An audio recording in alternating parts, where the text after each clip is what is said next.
और जुडिशरी का एक तसादुम की कैफियत है। देखिए, वफाकी हुकूमत और पार्लिमान, इस वक्त पार्लिमान अपने जो हकूक़ हैं, जायज़ हकूक़ हैं, कानून साजी पार्लिमान का हक होता है और इख्तियार मुकम्मल पार्लिमान का होता है। बेशक तशरी और आइन की पासदारी कोर्ट्स हमारे करते रहें, आला अदालतें करती रही, सारा आपके सामने सिचुएशन है जो बीच में तकसीम भी है और मुल्क में ये जो तकसीम की एक हवा चली हुई है, उसी की ये मैं समझती हूँ एक बहुत ही अफसोसनाक शिक है। लेकिन इस वक्त जो दो बातें ज़रूरी हैं, देखिए कि एक तो हम पॉलिटिकल पार्टीज़ ने, कैरा साहब भी बात करेंगे, बातें तो बहुत हैं करने की, लेकिन इस सूरत हाल में अभी तक आप देख रहे हैं कि सियासी तंजीमें जिन्होंने कल भी एप्लीकेशन डाली है, ज़ाहिर है तहरीरी एप्लीकेशन ही डाली होगी ना, कोई वर्बल एप्लीकेशन तो नहीं डाली है, तहरीरी एप्लीकेशन डाली है दफ्तर में, जो आज तक एडमिट नहीं हुई है। यानी हम लीगल फरीक अभी तक नहीं बने हैं। और पॉलिटिकल पार्टीज, सियासी जमातें जिनका सबसे बड़ा स्टेक होता है जी, और गुजारिश ये कि आप इलेक्शन की भी बात कर रहे हैं तो उसमें सबसे बड़ा स्टेक होल्डर कौन है? सियासी जमातें ही लड़ती हैं, जो डेट उनकी मर्ज़ी की हो ना हो, लेकिन मर्ज़ी की बात ही नहीं हो रही यहाँ आइन और कानून की पासदारी हो रही है। इलेक्शन कमीशन अपना एक मुकदमा लड़ रहा है, लेकिन इस पूरे मुकदमे में, इस प्रोसीडिंग्स में हमारी सारी जमातों को यकीनी एक फ़रीक बनने की इजाज़त देनी चाहिए थी। अगर नहीं हुआ, और मैं समझती हूँ ऐसा हो नहीं सकता, लेकिन आज सुना भी नहीं गया सुबह। और फ़ारूक नाइक साहब ने पीपल्स पार्टी की तरफ से थे, सारी तंजीमें हमारी मौजूद हैं कोalition गवर्नमेंट की, उन्होंने कहा कि देखिए इसकी मेंटेनेबिलिटी पर जो डिस्कशन हो रहा है 343 या 32, ये बातें अहम हैं। और आप पूरे केस की बात कर रहे हैं तो अटॉर्नी जनरल भी खड़े हुए, फ़ारूक नाइक साहब भी खड़े हुए कि देखिए हमें अभी तक फरीक नहीं बनाया। तो ये बहुत एक अहम जुज़ है आज की प्रोसीडिंग्स का कि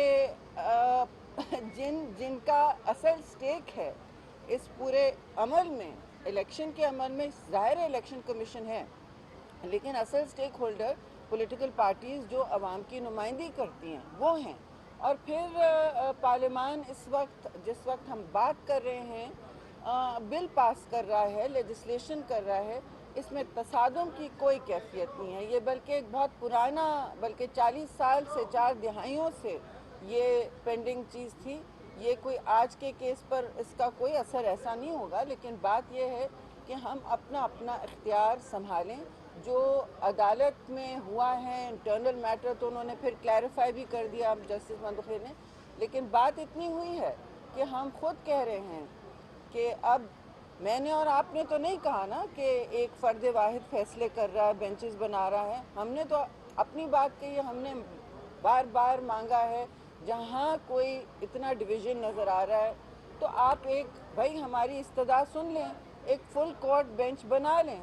ये ज़ियाउल हक के टाइम से आपको याद है चेंज हुआ है, जब शहीद जुल्फ़िकार अली भुट्टो का ट्रायल तय किया था तो एक जज को रिटायर करने के लिए ट्रायल को कितनी लंबा मुलतवी कर दिया था। उसके बाद जब उन्होंने हटाए 2 जज, एक को बीमार हो गए, एक रिटायर हो गए, फिर जजमेंट शिफ्ट हुआ।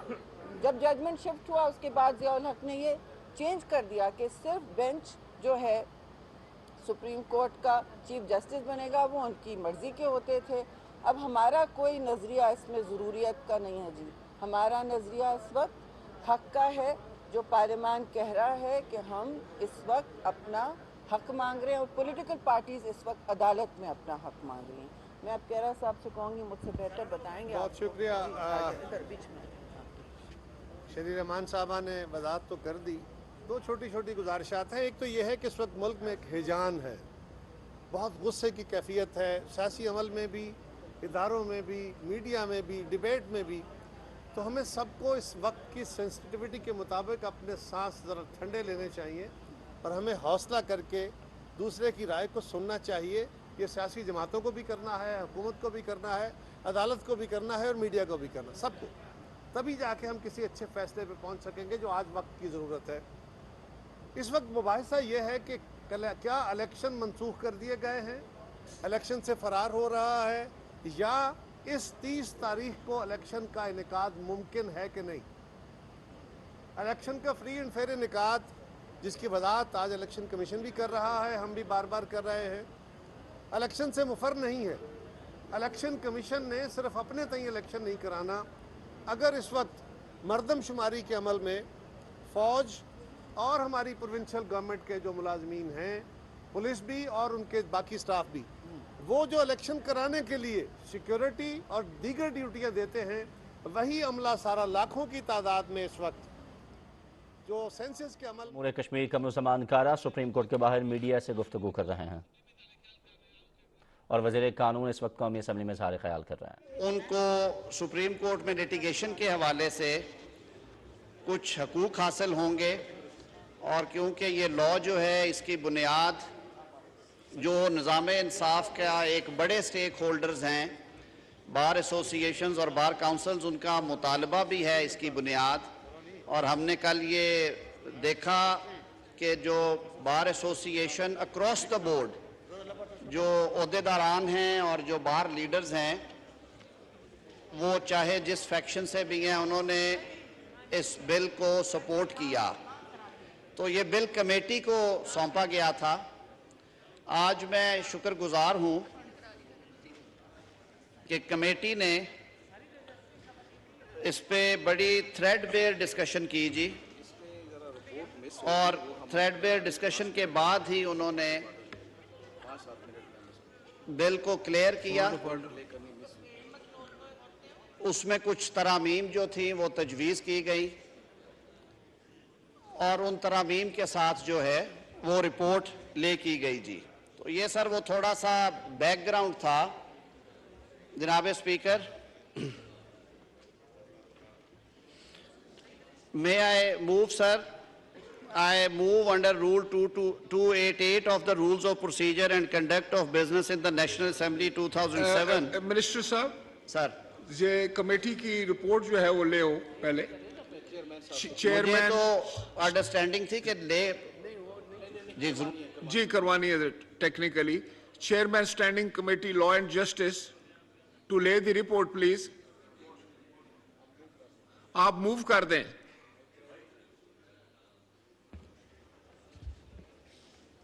Sir, I beg to move, I beg to present. present the report of the standing committee on this bill.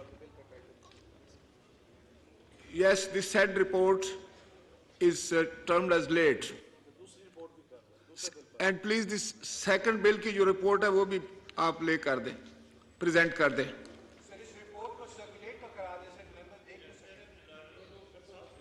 Assembly का अजलास इस वक्त स्पीकर कौमी असम्बली राजा परवेज़ अशरफ की ज़ेर सदारत जारी है। वज़ीर कानून आज़म नज़ीर तारड़ कौमी असम्बली में इज़हार ख्याल कर रहे थे। उन्होंने कहा कि बार कौंसिल की जानिब से गुज़श्ता रोज़ जो हमने बिल पेश किया है उस बिल को सराहा गया है और ये बिल पेश करना बहुत अरसे से इसकी जो है वो ज़रूरत महसूस की जा रही थी कि इस बिल को पेश किया जाए। इसके बाद उन्होंने ये भी कहा कि कमेटी की जानिब से बिल में कुछ तजावीज़ जो हैं वो भी अमेंडमेंट जो है वो तरतीब दी गई हैं।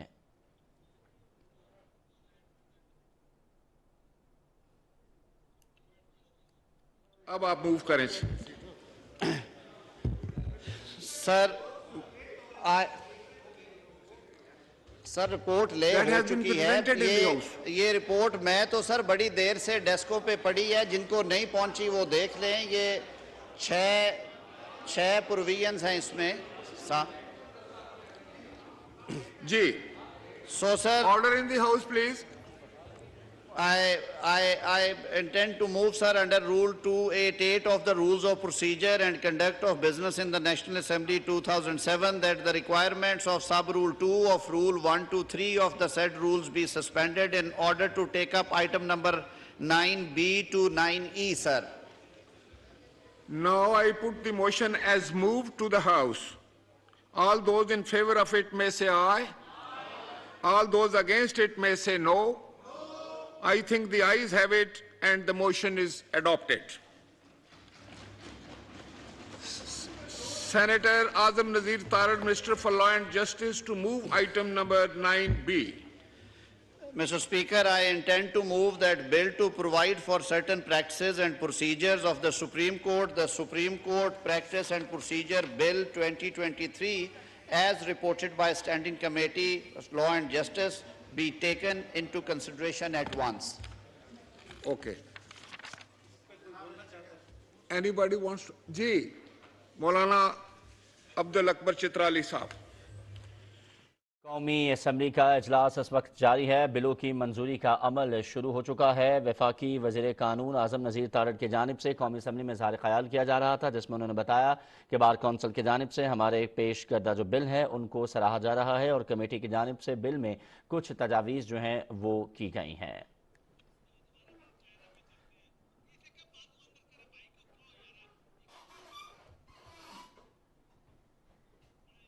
और अभी आपको एक बार फिर लिए चलेंगे सुप्रीम कोर्ट के बाहर, जहां कमरुज़्ज़मान कायरा मीडिया से गुफ्तगू कर।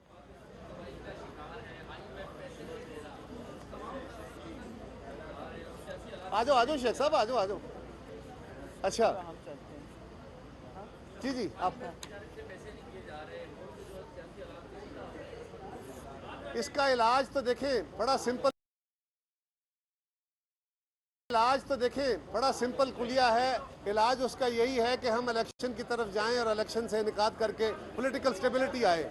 मेरा आपसे सिंपल सवाल है, मेरा ये सवाल सबसे है कि क्या 2 सूबों में इंतखाब के बाद अगर वो 30 को भी हो जाता तो क्या सियासी इस्तेकाम आता या लड़ाई बढ़ जाती?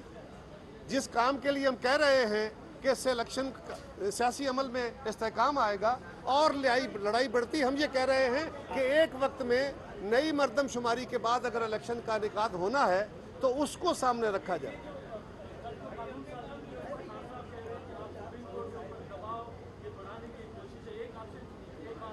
कतन नहीं है, उसका इस केस से कोई ताल्लुक नहीं है। अभी मैंने आपको नादिर कहा कि इस केस से ताल्लुक नहीं है, क्योंकि इसका आज 1-2 दिन मैक्सिमम, हम तो नहीं कह सकते बेंच कैसे चलेगा, कब प्रोसीडिंग्स होंगी, लेकिन अभी सेनेट में बिल जाएगा, उसके बाद वो कानून बनेगा, उसका टाइमिंग ही ऐसी नहीं है जी। यार शेख साहब खड़े हैं, शेख साहब खड़े हैं, नहीं चलो।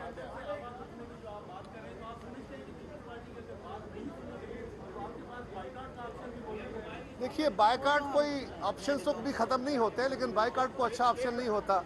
बट ये बात दुरुस्त है कि अगर आज अदालत अपने अंदर से उठने वाली आवाजें नहीं सुनेगी तो इस मुल्क के अंदर बहुत आवाजें उठेंगी। Thank you.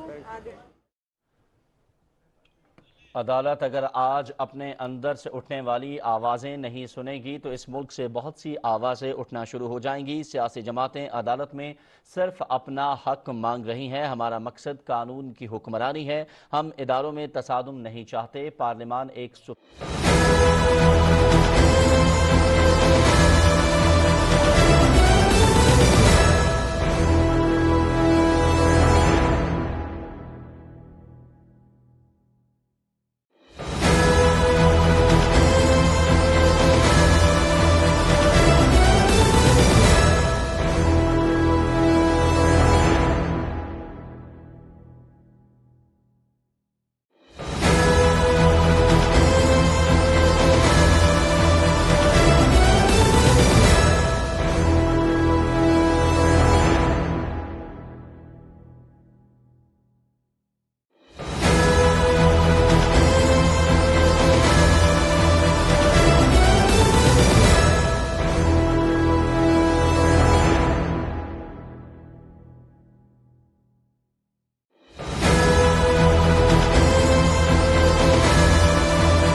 किताबों की हद तक। लेकिन अब जब आकर देख रहे हैं तो वसाइल नज़र भी आ रहे हैं, और जब वसाइल बरोएकार लाए जा रहे हैं वो नज़र भी आ रहे हैं। सीरियस एफर्ट्स नज़र ज़रूर आ रही हैं, लेकिन ज़रा स्पीड अप करने की ज़रूरत है। अगर हम आज भी इन वसाइल से फ़ायदा नहीं हासिल करते, आज भी अगर हम ज़र मुबादला नहीं बचा पाते, तो फिर तो मेरा ख्याल है अपनी नस्ल के लिए, अपने फ्यूचर के लिए हम बड़ी ही गलतियाँ कर रहे हैं, संगीन गलतियाँ रादर करेंगे। ये जो सिंध गवर्नमेंट कर रही है, ये जो काम है, आप समझते हैं ये कुछ बदलाव लाएगा पाकिस्तान के फ्यूचर के हवाले से, थर के फ्यूचर के हवाले से, सिंध के फ्यूचर के हवाले से? मुमकिन है? मुमकिन था, मैं कहूँगा, क्योंकि मुमकिन हो चुका है। आज जब यहाँ पर आए मुदस्सिर भाई, कितने हालात बदल गए हैं। आज थर की हालत वो नहीं है जो आज से 10 साल पहले थी। आज थर की वो हेडलाइंस नहीं बनती जो पहले बनती थी। आज अगर आप ये देखें कि थर के किसी गांव में जाके ये मालूम हो कि यहाँ के 2 बच्चे तो स्कॉलरशिप पे चाइना पढ़ने गए हैं, सुनकर अच्छा लगता है। आज अगर ये जानकर खुशी हो कि जितने भी गाँव हैं वहाँ की खवातीन, वहाँ की जो बच्चियाँ हैं वो स्कूल जा रही हैं, तो देख कर सुनकर अच्छा लगता है। खवातीन को डंप ट्रक, जिस तरह हमने पहले बात की, वो चलाते देख कर अच्छा लगता है। तो सिर्फ एक घर का कफील नहीं, घर का हर फर्द, कोई पढ़ रहा है, कोई कमा रहा है, कंट्रीब्यूट कर रहा है अपने लिए, अपने इलाके के लिए, कम्युनिटी के लिए, मुल्क के लिए, फॉर श्योर सूबे के लिए। जो हम सुबह सिंध की बात करें, सिंध गवर्नमेंट की बात करें, सो मेरा ख्याल है मुमकिन था और मुमकिन हो रहा है। तो फ्यूचर क्या है ये तो अल्लाह बेहतर जानता है, लेकिन एटलीस्ट सीरियस एफर्ट्स जरूर हो रही हैं और नजर भी आ रहा है। इवन जो लोग यहाँ पर थरवासी हैं, उन्होंने भी अपने आप को अब उस माहौल में ढाल लिया, अपने आप को बदल लिया। पहले हम देखते थे मुदस्सिर भाई कि बहुत से दूर दराज इलाके, हम पूछते थे कि आप यहाँ क्यों रहते हैं, यहाँ से कूच क्यों नहीं कर जाते, यहाँ तो पानी भी नहीं है, यहाँ तो खाना भी नहीं मिलता। कहते हैं कि हमारी जमीन है, इससे प्यार है, हमें छोड़ नहीं सकते। अब समझ आए इस जमीन से प्यार क्यों था, क्योंकि ये जमीन उनका मुस्तकबिल है। इस जमीन के अंदर जो छुपा हुआ है, जिसको अब हम निकाल रहे हैं और यूज कर रहे हैं, और सिर्फ थर के लिए नहीं, सिंध के लिए नहीं, पाकिस्तान के लिए, शायद आगे चलकर खित्ते के लिए, आगे चलकर दुनिया के लिए। तो कंट्रीब्यूशन तो जाहिर है यहाँ के थरवासियों का है।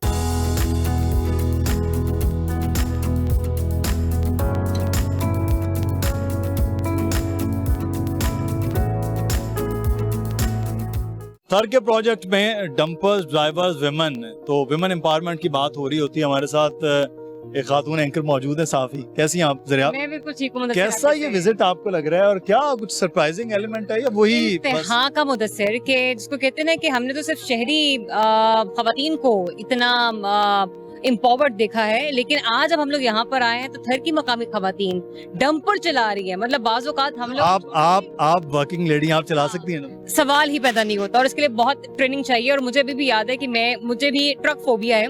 जब भी मैं रोड पर ट्रैवल कर रही होती हूँ और आसपास को बड़े बड़े बम्पर्स या ट्रक्स गुजर रहे हो, तो बड़ा संभल कर हम लोगों को ड्राइव करना होता है या फिर गाड़ी को साइड से गुजारना होता है। इनकी हिम्मत को, इनके हौसले को दाद देनी पड़ेगी मुदस्सिर। और सबसे खूबसूरत बात ये